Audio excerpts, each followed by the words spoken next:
Hello everyone, welcome back to our channel. आज की class में हम इंग्लिश के लिए बहुत ही इंपॉर्टेंट चीज समझने वाले हैं जो कि आप लोगों को वोकैबुलरी के सेक्शन में बहुत हेल्प करेगी। राइट? आपने ये वर्ड सुना होगा एटिमोलॉजी। फर्स्ट ऑफ ऑल सोचिए कि एटिमोलॉजी क्या होता है। अगर आपको नहीं पता तो मैं बता देती हूँ, डोंट वरी। किसी भी वर्ड के लास्ट में अगर लॉजी लिखा है, LOGY, लॉजी, तो लॉजी का मतलब होता है स्टडी करना। ठीक है, किसी भी चीज के बारे में अध्ययन करना। और अगर हम मान लीजिए किसी चीज के बारे में स्टडी कर रहे हैं, जैसे वर्ड्स के बारे में हम सीख रहे हैं यहाँ पे कि वर्ड्स कैसे बनते हैं, शब्द निर्माण कैसे होता है, शब्दों की उत्पत्ति कैसे हुई है, तो उसी को एटिमोलॉजी कहा जाता है।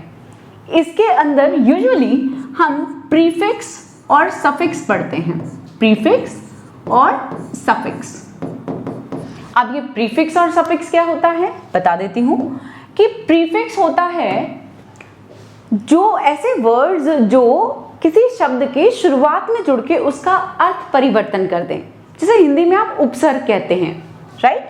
और सफिक्स क्या होता है? ऐसे वर्ड जो किसी भी रूट वर्ड के लास्ट में जुड़ के उसका मीनिंग चेंज कर दें। ठीक है, जैसे फॉर एग्जाम्पल मैं आपको पढ़ा रही हूं और आप उसे बहुत अच्छे से समझ पाएंगे, अंडरस्टैंड कर पाएंगे। ऐसी मेरी उम्मीद है कि आप बहुत अच्छे से उसे अंडरस्टैंड कर पाएंगे, समझ पाएंगे, क्योंकि अंडरस्टैंड का मतलब क्या है? समझना। तो इसका मतलब आपकी और मेरी अंडरस्टैंडिंग कैसी हुई?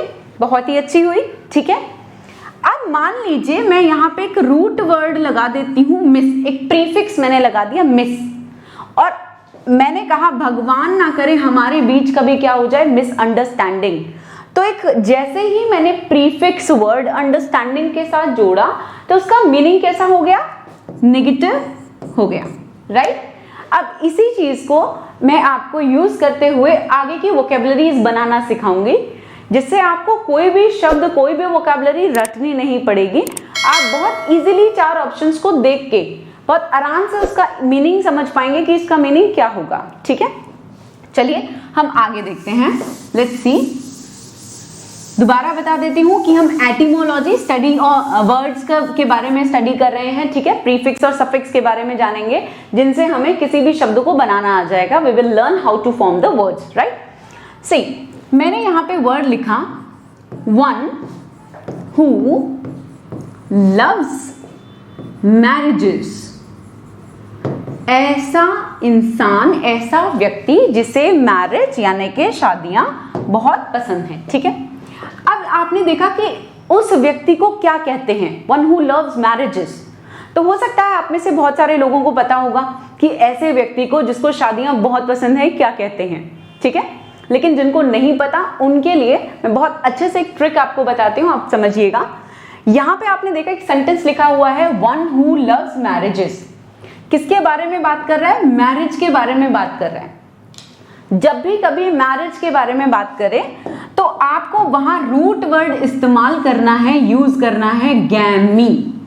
That is a root word, gamy. ठीक है, आप किसी भी शब्द में अगर गैमी शब्द को पढ़ेंगे तो वहां समझ जाइएगा किसके बारे में बात कर रहा है, मैरिज के बारे में बात कर रहा है। ठीक है, दूसरी चीज यहां पे बात कर रहा है कि वन हु, इसका मतलब किसी व्यक्ति के बारे में बात कर रहा है कि उस इंसान को क्या कहते हैं, उस व्यक्ति को क्या कहते हैं, है ना। तो यूजुअली जब ऐसी सिचुएशन होती है वन हु या फिर किसी पर्सन के बारे में बात करता है तो हम अक्सर एक सफिक्स यूज करते हैं इस्ट। देखिए एक और चीज मैं आपको बता देती हूं, ट्रिक हमेशा 90% लगती है, 100% हमेशा कंसेप्ट लगता है। ये जो भी चीजें मैं आपको बता रही हूं ये आपकी लर्निंग को बेटर करने के लिए बता रही हूं। अगर आपको उसे बेस्ट करना है तो practice makes a man perfect. Practice कर करके उन चीजों को सीखिएगा। ये उनके लिए है स्पेशली जिन्हें इंग्लिश बहुत मुश्किल लगती है। ठीक है, चलिए दोबारा देखते हैं, आगे समझते हैं। यहां पे एक वर्ड लिखा है लव, हो सकता है लाइक भी लिखा हो, दोनों में से कोई भी वर्ड हो सकता है, लव या लाइक। इसका मतलब है किसी चीज को पसंद करना।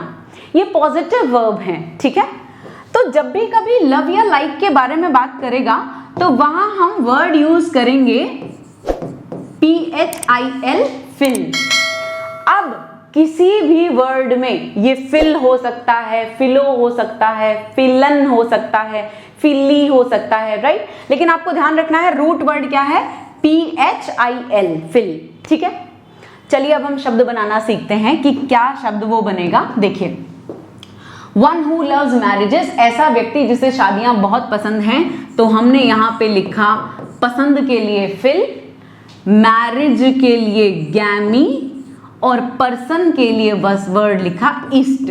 तो वर्ड क्या बन गया, फिलोगैमिस्ट। आपको ये जोड़ना है, फिलोगैमिस्ट, ठीक है। तो आपने एक शब्द निर्माण करना सीखा कि फिलोगैमिस्ट कौन होता है, ऐसा व्यक्ति वन हु लव्स मैरिजेस, ठीक है। अब हो सकता है एग्जामिनर आपसे पूछ ले कि वन हु हेट्स मैरिजेस को क्या बोलते हैं, ऐसा व्यक्ति जिसको मैरिज पसंद नहीं, क्योंकि बहुत सारे लोग ऐसे होते हैं जिनको मैरिजेस पसंद नहीं होती, ठीक है।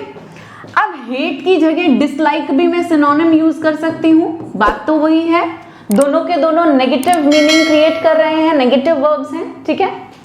अब कभी अगर नेगेटिव की बात कर रहा है तो मैं फिल यूज नहीं करूंगी। अभी थोड़ी देर पहले मैंने आपको एक वर्ड लिखा था, हमारी अंडरस्टैंडिंग, और उसके आगे एक नेगेटिव प्रीफिक्स लगाया था, मिस।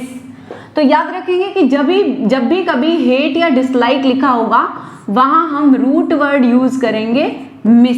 क्या यूज करेंगे, मिस। अब ये कभी मिस हो सकता है, मिसी हो सकता है, मिसो हो सकता है, मिसन हो सकता है, ठीक है। लेकिन आपको पहचानना है कि मिस लिखा है, इसका मतलब वोकैबुलरी कैसी है, नेगेटिव है, ठीक है।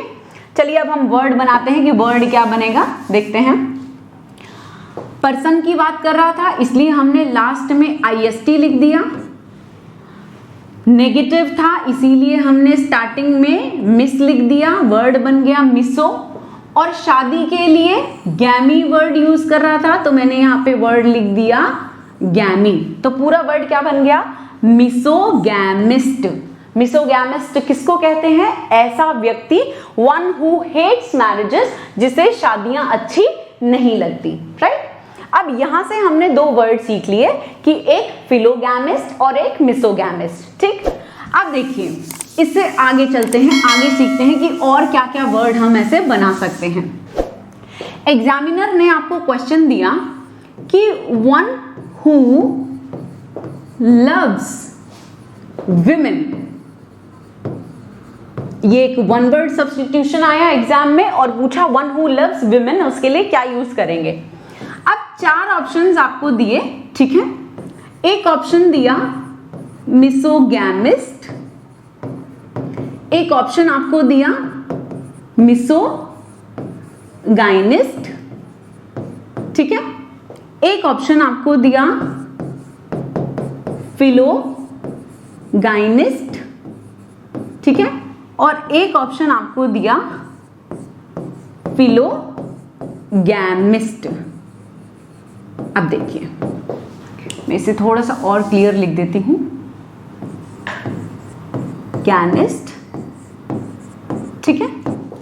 अब जिन्होंने कभी भी वर्ड ऐसे रटे हैं वो ऐसे ऑप्शंस देख के कंफ्यूज हो जाते हैं, उनको सारे ऑप्शन सिमिलर से लगते हैं, ठीक है। तो हम कैसे क्वेश्चन आंसर चूज कर सकते हैं, क्वेश्चन देख के राइट आंसर तक कैसे पहुंच सकते हैं। देखिए आपने क्वेश्चन पढ़ा वन हु लव्स विमेन, किसकी बात कर रहा है, लव की बात कर रहा है, लाइक की बात कर रहा है, पॉजिटिव वर्ब हो गया। अब पॉजिटिव हो गया तो जहां पे भी मिसो लिखा है हम उसको कट कर देंगे, ठीक है। हमारे पास दो ऑप्शन बच गए, एक सी और एक डी, ठीक है। एक वर्ड लिखा है फिलोगाइनिस्ट, एक लिखा है फिलोगैमिस्ट, ठीक है। अब देखिए दोनों में इस्ट भी कॉमन है, ठीक है। हमने क्वेश्चन में देखा कि वो क्वेश्चन में पूछ रहा है विमेन के बारे में, ठीक है। अब स्त्री रोग विशेषज्ञ डॉक्टर, राइट, यानी कि ऐसा व्यक्ति one who deals in the diseases और health maintenance of women, right, उसको क्या कहते हैं। तो आपने वर्ड सुना होगा दैट इज गायनेकोलॉजिस्ट। अच्छा, बहुत सारे एग्जाम्स में कई बार स्पेलिंग्स भी पूछी जाती हैं और बच्चे गलती कर देते हैं, तो कैसे स्पेलिंग याद रखेंगे वो भी मैं आपको सिखाती हूं। आप वर्ड यूज कर सकते हैं गायनेकोलॉजिस्ट, ठीक है। तो गायनेकोलॉजिस्ट, गायना इकोलॉजिस्ट। आपने तोड़ तोड़ के याद किया, वर्ड बन गया गायनाकोलॉजिस्ट। ये वर्ड मैंने आपको इसलिए सिखाया कि जब भी गायनी वर्ड आप पढ़ेंगे तो समझ जाएंगे किसके बारे में बात की जा रही है, वुमेन के बारे में बात की जा रही है। ठीक है, अब क्वेश्चन में वुमेन के बारे में बात की जा रही है और हमें वर्ड ढूंढना है गायने। तो दोनों ऑप्शन देखिए, यहां लिखा है गायने और यहां लिखा है गैमी, एम वर्ड यूज है, राइट। हमें पता है कि गैमी वर्ड वो किसके लिए यूज करता है, मैरिज के लिए। किसके लिए यूज करता है, मैरिज, राइट। और गायनी वर्ड किसके लिए यूज करता है, विमेन के लिए। अब क्वेश्चन में किसकी बात कर रहा है, विमेन की, इसीलिए हमारा जो राइट आंसर होगा वो क्या होगा, सी। ठीक है, क्लियर हुआ। हमने एक ही क्वेश्चन से 4 वोकैब सीखे। वो क्या सीखे जरा एक बार देखिएगा ध्यान से। अगर हमसे पूछा जाए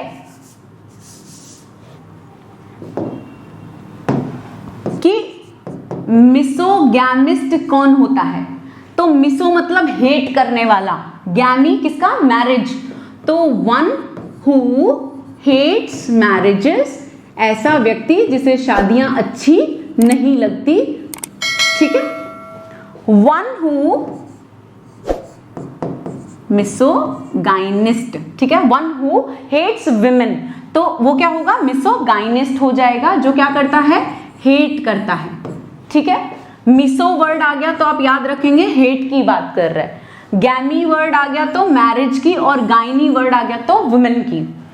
अगर यहां पे लिखा होगा वर्ड फिलोगाइनिस्ट तो वन हु लव्स विमेन आप यूज करेंगे। ठीक है, और अगर फिलोगैमिस्ट है तो यहां पे आपको लिखना होगा, इसका मतलब है वन हु लव्स मैरिजेस, जिसे शादियां अच्छी लगती हैं, राइट।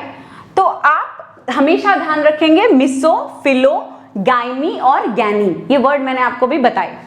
चलिए थोड़ा सा हम आगे चलते हैं। ये तो थोड़ा सा क्वेश्चन पैटर्न था कि किस तरीके से आप आंसर्स को टिक कर सकते हैं, कंसेप्ट्स को यूज कर सकते हैं, समझ सकते हैं। ठीक है, अब हम बात कर रहे हैं, मान लीजिए यहां पे वर्ड लिखा जाए कि कस्टम ऑफ हैविंग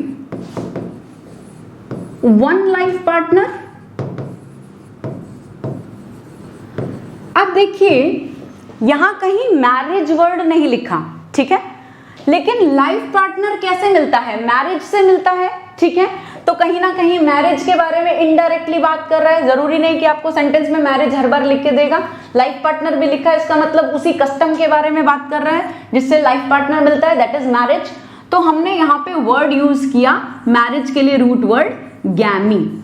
ओके, अब उसके बाद बात कर रहा है कि कितने life partner, one life partner. देखिए जब भी कोई चीज वन होती है उसके लिए हम रूट वर्ड यूज करते हैं मोनो, तो पूरा वर्ड क्या बन गया, मोनोगैमी। ओके, अब अगर मान लीजिए यहां पे लिखा होता two life partner, custom of having two life partners, ठीक है, तब हम क्या लिखते, तब हम यहां पे लिखते थे बायगैमी।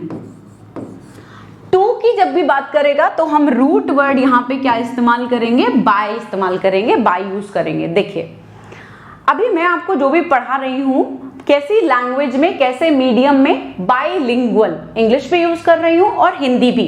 तो कितनी लैंग्वेज है, 2। जब 2 की बात कर रहे हैं तो क्या रूट वर्ड यूज करेंगे, बाय। अगर आपसे कभी पूछा जाए कि कंप्यूटर कैसी लैंग्वेज समझता है, तो कैसी डिजिट्स यूज करता है, आप कहते हैं 0 और 1, कितने अंक हुए, 2, तो आप कहते हैं कि ये कैसी डिजिट्स हैं, बाइनरी डिजिट्स हैं, राइट। तो बाय वर्ड यूज किया क्योंकि कितने डिजिट्स हैं, 0 और 1, 2।